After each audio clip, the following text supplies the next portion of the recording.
Diego Maradona didn't become a legend because he won the World Cup. He became a legend 2 years earlier, when one desperate Italian city bet its future on a football player the rest of Europe thought was too controversial. That single decision transformed a poor boy from Argentina into one of the greatest myths in sports history. But it also marked the beginning of a life that fame would slowly destroy.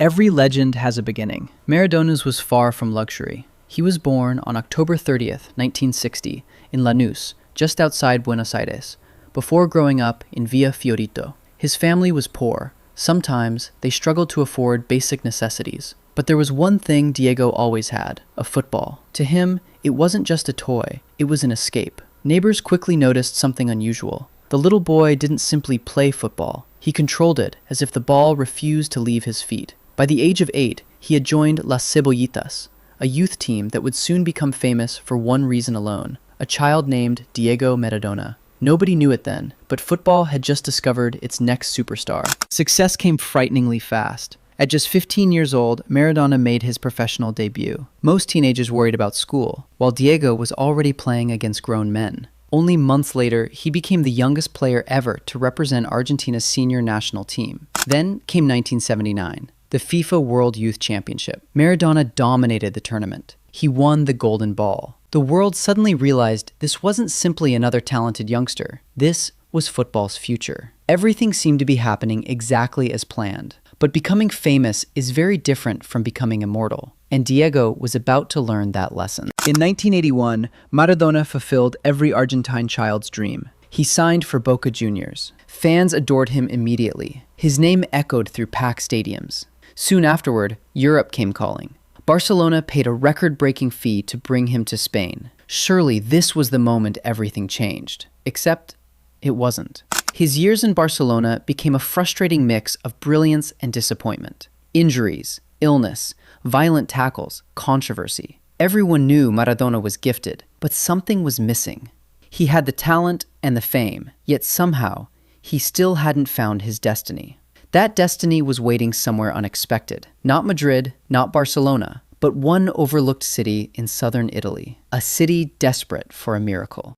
In July 1984, everything changed. Napoli signed Diego Maradona. At first glance, it seemed like just another transfer, but it wasn't. Northern Italy often looked down on Naples. The city was poor.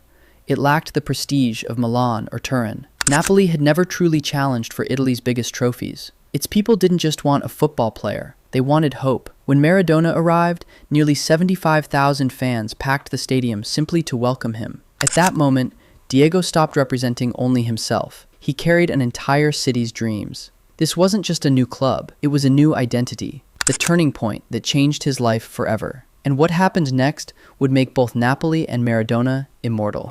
2 years later, Mexico, 1986, the World Cup quarterfinal, Argentina versus England. The match already carried enormous political and emotional weight. Then came one of football's most controversial goals. Maradona punched the ball into the net. The referee missed it. He later joked it was scored a little with the head of Maradona and a little with the hand of God. The world exploded. But only 4 minutes later, Maradona did something no controversy could overshadow. He picked up the ball near midfield. He dribbled past one player, then another, then another. 5 defenders, the goalkeeper, and goal. Commentators called it the goal of the century. In the space of a few minutes, Diego became both football's greatest villain and greatest artist. Argentina won the World Cup. Maradona became immortal. But immortality comes with a price. After reaching the top of the football world, there was nowhere left to climb. Behind the celebrations, another story was unfolding. The pressure, the fame, the endless expectations. Reports suggest Maradona's struggles with cocaine had already begun during the early 1980s. Over time, those struggles grew worse. In 1991, he failed a drug test. He was suspended. 3 years later, at the 1994 World Cup, another failed drug test sent him home before the tournament ended. The football genius who once carried cities and countries was now fighting battles no defender could stop. His greatest opponent had never been another footballer. It was himself. Even after retirement, Diego never truly left football. He coached clubs and managed Argentina. Fans continued to worship him wherever he went. But years of health problems began taking their toll. In 2004, he suffered a serious heart attack. His condition continued to decline. Then, on November 25, 2020, Diego Maradona died at the age of 60. The news stopped the football world. Across Argentina, Italy, and countless other countries, people cried, not simply because a footballer had died, but because an era had ended. Diego Maradona's story wasn't just about football. It was about destiny. A poor boy from Villa Fiorito who conquered the world's biggest stadiums. A player who became the symbol of an entire city. And a man whose greatest turning point wasn't lifting the World Cup. It was the day Napoli believed in him. Because that single transfer gave Diego something every legend needs. Not just talent, a purpose, and a place to become unforgettable. Now it's your turn. What do you think was the defining moment of Maradona's life? Was it signing for Napoli, the hand of God, the goal of the century, or something else entirely? Share your thoughts in the comments below. And if you enjoyed this documentary, send it to a football fan who still believes Diego Maradona was one of the greatest players to ever touch a football. Because legends aren't remembered for the number of games they played. They're remembered for the moments that changed history.